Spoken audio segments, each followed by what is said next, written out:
In this video, I'm going to show you how to determine if a function is increasing or decreasing using the first derivative. So the first derivative tells you the rate of change. So that basically says, well, if it's positive, then the function is increasing. A positive rate means an increasing function. A negative rate would mean a decreasing function. And then a rate of 0 would mean that a function is constant. So that means if f prime of x, which is the derivative, was positive, that means f of x is increasing. Same thing, if it's negative, f prime is negative, then f is decreasing. And also, if f prime equals 0, then f is constant. That means it's a min or a max. So like right here, this is constant right here and constant right here for an instant. So that means the derivative is 0 here. So if we wanted to find out when it was increasing or decreasing, I'll show you that in a second. For example, let's take the function f of x equals x squared minus 4x plus 3. So we want to find when this function is increasing and when it is decreasing. So the first step is always to find the derivative. So f prime of x, using the power rule, will be 2x minus 4. And then in order to find out this, we need to narrow down our intervals a little bit. So this function would look something like this.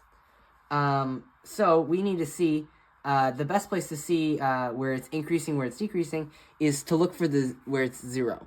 So right here would be 0, and that would mean that it switches directions, because it's decreasing here, then it's increasing here. So you would need to find when it's equal to 0, and in some functions, undefined as well. So let's just start with 0. So 0 equals 2x minus 4. And in this, x would be 2. So that means the derivative is 0. In other words, it's not changing the function at x equals 2. So this point would be x equals 2. And now, since we know the graph, this is a little bit easier, but I'll just show you what you would do if you didn't know the graph.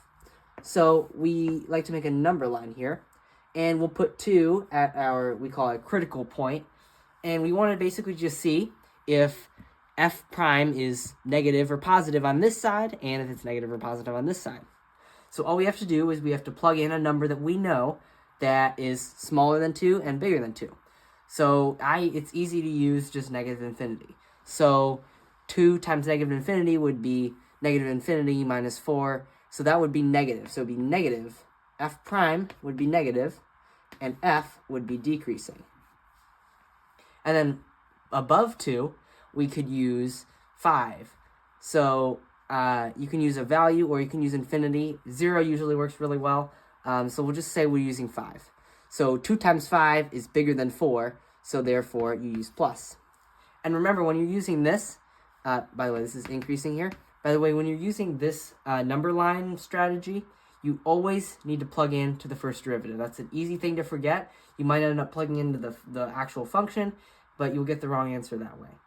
So now, from this, we have our answer in here somewhere. We have to kind of decode this. So it basically tells us, so it's decreasing from, this goes all the way to negative infinity, so we go negative infinity. And we always use these parentheses to show that the value is not included, because it's 0 here. So then we go, it's decreasing until 2. And then it's increasing from 2 to infinity. All right? And that's it for this problem. And another thing to note, if we have it here as 2, if they asked us, is this a minimum or a maximum? Well, you could see if it's going down for a while, then it goes up. That means that this is a minimum, right? Because if it was going up, and then it went down, that'd be a maximum. Whereas now it goes down, down, down, down, down, and then switches to up. That means it's a minimum. And these are all relative minimums because, obviously, you can see, in this situation, it's an absolute minimum, but sometimes you'll have a function like this, where this would be the relative. There is no relative or absolute minimum because it goes all the way down to infinity, negative infinity, but this would be the relative minimum. All right. Let's say we had the function f of x equals 9x squared minus 27 over x cubed. So here we start with the same process, always finding the first derivative. F prime of x equals, and then we're actually going to change this a little bit. So f of x equals, and then we're going to divide each term by x cubed. So 9x squared over x cubed, and minus 27 over x cubed. This is just make it a little bit easier to take the derivative. and this equals 9x, and then we subtract, right, with exponents when we have a division. So we have 9x to the negative 1 minus 27, and we have no x's on the top, so it's just x to the negative 3. All right? So the derivative of that, now we just use power rule. We get negative 9 x to the negative 2nd plus 81 x to the negative 4th using power rule. And then we can put this back into where we have positive exponents. We get negative 9 over x squared plus 81 over x to the 4th. All right, so that's our derivative. Now we have to set that equal to 0, but also undefined, because in this situation, we might have a change of direction where it's undefined, right, at 0, which would be an asymptote. So let's do that. So negative 9 over x squared plus 81 over x to the 4th equals 0. All right, so in this situation, let's multiply everything by x to the 4th power in order to cancel out the denominators. 0 times x to the 4th stays the same. So we get negative 9 x to the 4th over x squared. And then that x to the 4th cancels here. So we just get plus 81. And then we can reduce these powers. So this goes to 0 and this is 2. So we get negative 9x squared plus 81 equals 0. Divide by 9, or negative 9 will do. We get x squared minus 9 equals 0. X equals plus or minus 3. All right, so now we've found 2 of our critical points. So we need to find a third. Because this is a rational function, it can be undefined. So what value of x would make this undefined? That'd just be 0. So we have plus or minus 3, and then we'll have 0 as well as our critical point. So to make our number line, we'll make it a little longer so we have more space. 0, 3, negative 3. All right, now let's plug in some values. So we need to plug in a numerical value sometimes when we have these rational expressions. So let's try, negative 4. So negative 9 over negative 4 squared would be 16 plus 81 over negative 4 to the 4th would be 256. And 9 over 16 is small, or bigger than 81 over 256, which means that this would be negative. Since this is negative, this is positive. All right, and then between negative 3 and 0, we can do negative 1. So negative 9 over negative 1 squared is 1, plus 81 over negative 1 to the 4th is 1. So this would be clearly positive. Then, if we tried 1, we would get the same value, because 1 squared and negative 1 squared are the same. So now, we will do 4, we'll say, negative 9 over 16 plus 81 over 256 again. Same thing, we get negative value.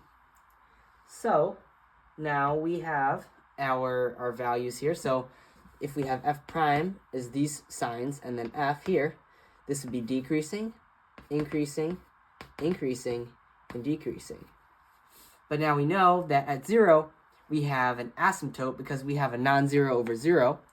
So it's going to be something a little weird. So it might look something like this, where it's increasing up to infinity here, but it's also increasing here, because we always go from left to right, like reading a book.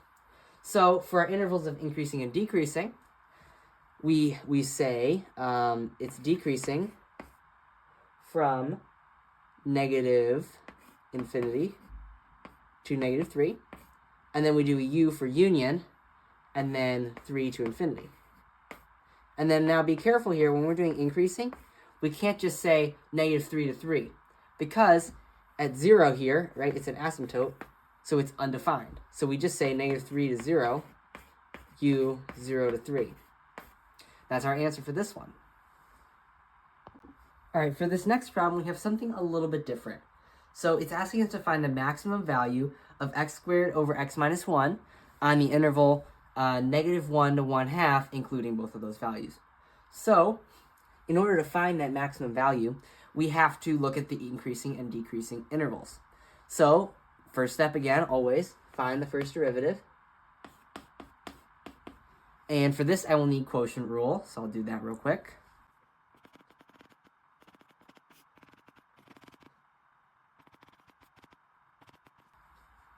All right, and then I factored this so you can see where we need to plug in 0, where we need to find the 0.